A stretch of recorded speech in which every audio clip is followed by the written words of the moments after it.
में प्रधानमंत्री भारत के किसी एक कार्यक्रम में शरीक होने जाते हैं। प्रधानमंत्री जिस तरह काफी सारे प्रोग्राम्स में जाते हैं, इसी तरह से एक कार्यक्रम भारत में सेमिकॉन इंडिया के नाम से आयोजित होता है। और जब वहां पर प्रधानमंत्री बोल रहे होते हैं 3 सितंबर को, तो प्रधानमंत्री कहते हैं कि मैं हाल ही में जापान और चीन की यात्रा से लौटा। जैसे ही वो ये बात बोलते हैं, तालियां बजने लगती हैं। तालियां बजती हैं तो प्रधानमंत्री रोक करके उन लोगों से पूछते हैं, ये खुशी इस बात की कि मैं गया था, इस बात की खुशी, या मैं वापस आ गया, इस बात की खुशी। जैसे ही प्रधानमंत्री ने ये बोला, पूरे सारी तरफ जो बैठे हुए लोग हैं वो तालियां बजाने लगते हैं।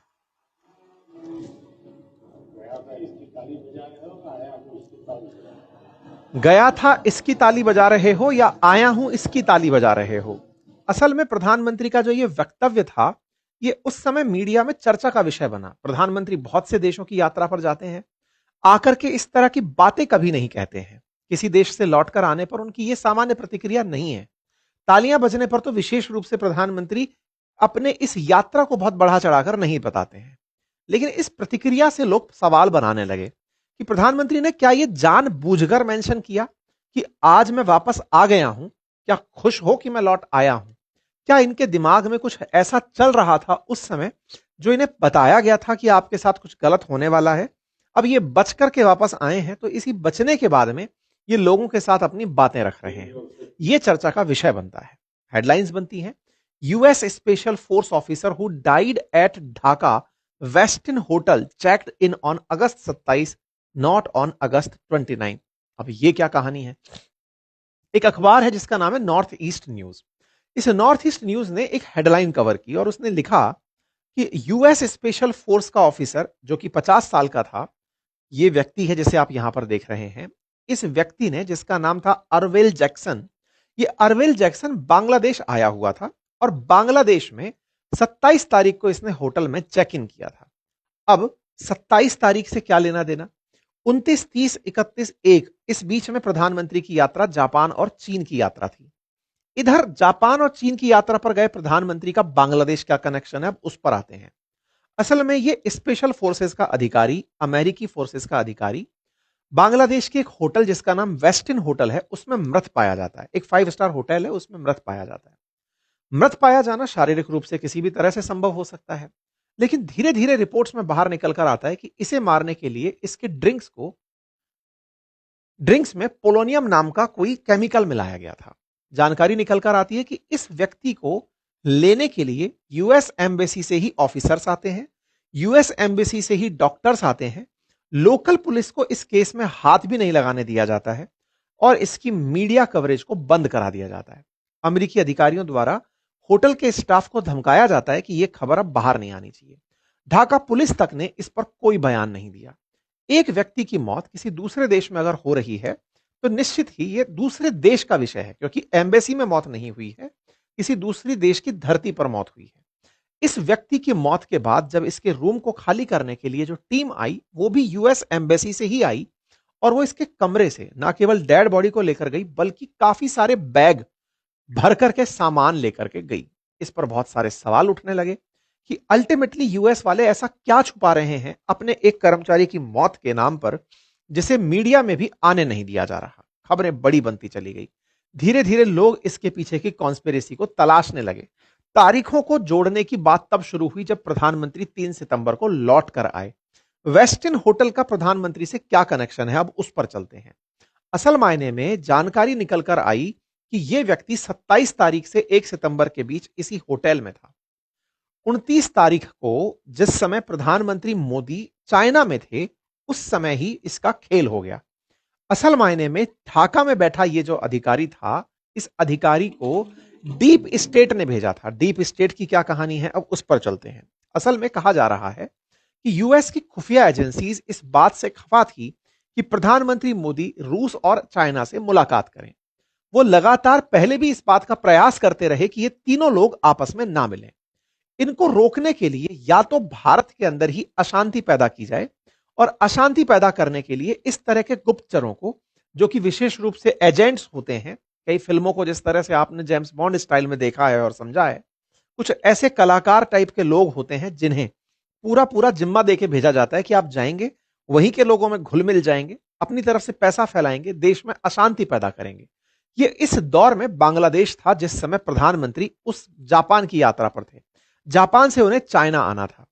पहला टास्क तो इस व्यक्ति को दिया गया था कि देश के अंदर अस्थिरता फैलाए, और जिस समय ये चाइना जा सकता था या फिर इसके इंस्ट्रक्शंस पर किसी को प्रधानमंत्री मोदी के ऊपर निशाना लगाना था, वो भी इसी व्यक्ति के आदेशों की पालना में संभव था। ये खबरें कॉन्स्पिरेसी के रूप में सोशल मीडिया पर चलना शुरू होती हैं। सोशल मीडिया पर 23 अक्टूबर के दिन अचानक कुछ ट्वीट्स सरफेस होने लगते हैं, और उसमें US special force officer terrace arvel Jackson was not only tasked with job of assassination PM Modi during the SCO summit, but also secretly assigned to arm twist US अंतरिम government into mortgaging Saint Martin island. इसको दो काम के लिए भेजा गया। Saint Martin island के लिए यूनुस गवर्नमेंट को धमकाना है, और दूसरा बांग्लादेश में बैठ करके भारत के अंदर अशांति फैलानी है, उसके लिए फंड पहुंचाने हैं। ये सोशल मीडिया पर जो आने लगे ट्वीट्स, इनकी रीच मिलियंस में आने लगी। अचानक आजकल में ये जबरदस्त चर्चा का विषय बन गया कि प्रधानमंत्री मोदी को बचाने के लिए पुतिन सामने आए थे। अब ये क्या कहानी है? असल में हुआ ये, अगर आपने तारीखों को मैच किया और इसका मरना मैच किया, तो बताया जा रहा है कि ये जो तस्वीर निकल कर आई थी जिसमें ये दोनों लोग साथ बैठे थे, इसके पीछे की कहानी क्या थी कि पुतिन की जो सुरक्षा एजेंसीज हैं, इंटेलिजेंस जो विभाग है, उसने प्रधानमंत्री मोदी को यह टिप दी थी। बताया था कि आपको असैसिनेट करने की प्लानिंग चल रही है, आपके देश में अस्थिरता प्लान की जा रही है, और ऐसे ऐसे अमेरिका का एक गुप्त अधिकारी निकलकर आया है, अगर उसे गुप्तचर एजेंसी मार भी देंगी तो अमेरिका उस पर कोई गारंटी नहीं लेगा। जैसा कि आपने फिल्मों में देखा है, जब भी कोई गुप्तचर मारे जाते हैं तो उनके बारे में कभी भी बाहर निकलकर चीजें नहीं आती हैं। इसी के चलते इंडिया और रशिया की गुप्तचर एजेंसी ने जो सीआईए के द्वारा जो प्लॉट बिठाया गया था प्रधानमंत्री को मारने का या फिर भारत में अस्थिरता को फैलाने का, उसे फेल कर दिया गया।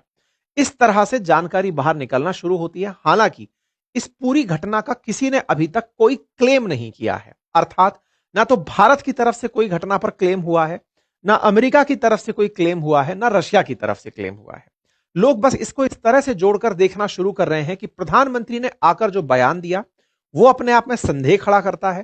प्रधानमंत्री की यात्रा के दौरान ही एक व्यक्ति का, जो कि अमेरिका का खुफिया विभाग से जुड़ा हुआ अधिकारी था, सैन्य विभाग से जुड़ा अधिकारी था, उसका मृत पाया जाना, ना केवल मृत पाया जाना बल्कि अमेरिका का कोई बयान ना आना। अक्सर अमेरिका ऐसे समय पर बहुत ज्यादा आग बबूला हो जाता है, हर एक आदमी के लिए वो बहुत बवाल काटता है, लेकिन इस पर कोई बयान ना आना, ये कहीं ना कहीं भारत को बहुत सारी चिंताओं में डालता हुआ दिखता है। वैसे समय पर जब भारत तेजी से बढ़ती इकोनॉमी हो और लगातार भारत अमेरिका के बीच में ट्रेड डील्स को लेकर के अनबन चल रही हो, रशिया चाइना से भारत की करीबी उस दौर में बढ़ रही थी, यह संभवतः सीआईए को बर्दाश्त नहीं था। इस बात को और वैल्यू तब मिली जब प्रधानमंत्री ने अमेरिका जाना सस्पेंड कर दिया। उन्होंने इनकार कर दिया कि वो यूएनजीए की बैठक में नहीं जाएंगे, उनकी जगह विदेश मंत्री जाएंगे। यानी कि प्रधानमंत्री उस दिन के बाद से किसी भी अंतरराष्ट्रीय मंच पर शामिल होने नहीं गए।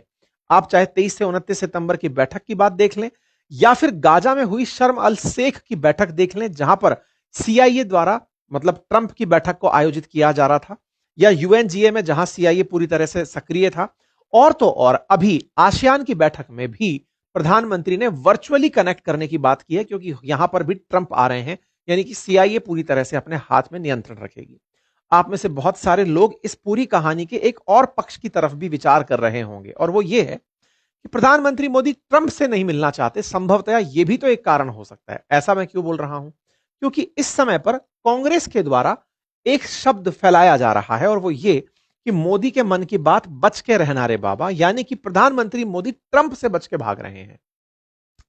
ऐसे समय पर ट्रंप से बचकर भाग रहे हैं जब ट्रंप प्रधानमंत्री के खिलाफ कुछ भी बोल दे रहे हैं। हालांकि प्रधानमंत्री मोदी के साथ इन्होंने दिवाली पर टेलीफोनिक वार्ता की, प्रधानमंत्री ने इसे एक्नॉलेज भी किया, लेकिन अंतरराष्ट्रीय मंच पर वो कहीं भी ट्रंप के साथ साझा नहीं हो रहे हैं। इसके पीछे अब ये जो कॉन्स्पिरेसी थ्योरी है, ये बहुत तेजी से सरफेस हो रही है। इस बात को हाल ही में पीयूष गोयल जी के एक बयान से और देखा गया, जिसमें पीयूष गोयल जी ने एक बात कहते हुए कहा कि हमसे ट्रेड डील बंदूक की नोक पर नहीं करवा सकते।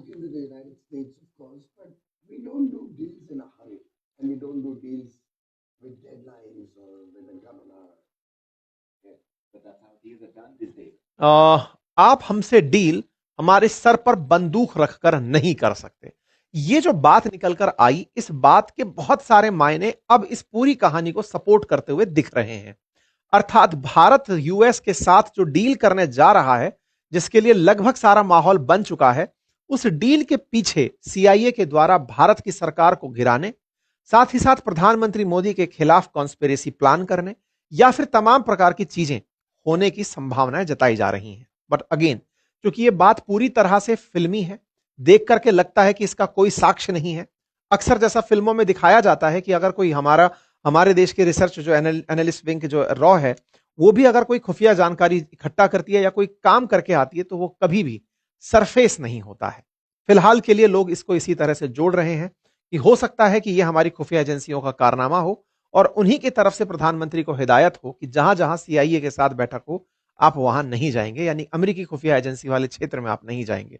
खैर, ये तमाम जानकारियां अटकलों के रूप में ही जानी जा सकती हैं। बाकी ये मैंने जानकारी आपसे साझा इसलिए की क्योंकि इस समय काफी तेज सुर्खियां हैं। प्रधानमंत्री को पहले भी एक बार पंजाब में अपनी यात्रा के दौरान इस तरह की थ्रेट का सामना करना पड़ा था। भारत अपने लाल बहादुर शास्त्री को एक ऐसे ही असैसी, कहिए तो कॉन्स्पिरेसी के अंदर मरते हुए देख चुका है। राजीव गांधी जी को, जो कि देश के मतलब प्रधानमंत्री रहे, उनके साथ भी इस तरह की घटनाएं देख चुका है। ये सारी चीजें हैं जिनसे आप इनकार नहीं कर सकते कि ऐसी तरह के प्रयास दूसरे देशों के द्वारा होते रहे होंगे। आप इस विषय पर क्या सोचते हैं? अपनी राय जरूर कमेंट बॉक्स में रखें। चैनल पर नए हैं तो सब्सक्राइब कर लें, अपने साथियों से इसे अवश्य साझा करें। बाकी दिवाली का ऑफर अभी चल रहा है, अगर आपको आवश्यक लगता है कि किसी को आप भेंट करना चाहें किसी तरह का पढ़ाई का कंटेंट, तो आप इसे अवश्य सजेस्ट कर सकते हैं। अगर आप पी यूपीएससी या स्टेट बीसीएस की तैयारी कर रहे हैं तो आप हमारे इन कोर्सेज को देख सकते हैं। Thank you so much.